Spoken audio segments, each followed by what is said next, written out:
fazendo da fogueira.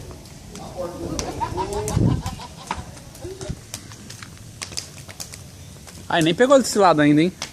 É? Desse lado nem pegou ainda. É, não. E agora tá ventando. Moeu mais, não é? Quer? Deve ser o lado que moeu mais, né? Será? É que começou desse lado, né? É.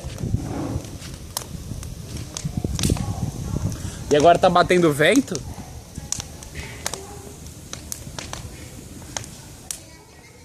Olha o Toby assistindo a fogueira.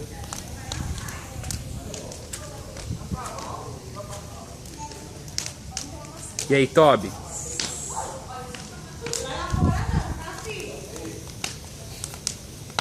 Oh.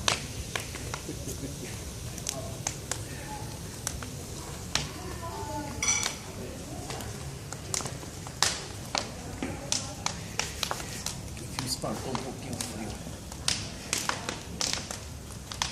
Espantou, agora ficou 10. Agora dá pra ficar até de manhã cedo ali. E aí, Pedro? Tomou banho? Não vai lá não, Pedro. Não vai lá que tá todo molhado. Fica aqui, tá? O que foi?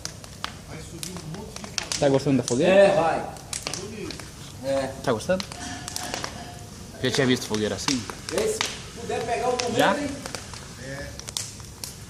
O Luiz disse que vai passar por cima dela. Vai passar por cima, Luiz? Tá tomando distância, né? Mas eu quero ver. Um pouquinho mais pra trás. Eu vou passar também, se fizer uma ponte em cima dela.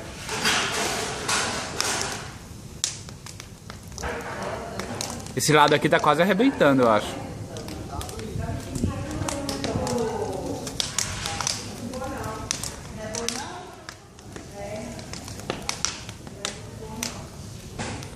Legal, né? Não?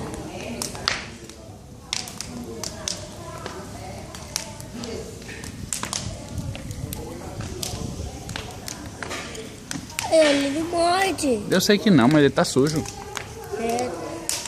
E a gente tá limpinho. Você então que acabou de tomar banho.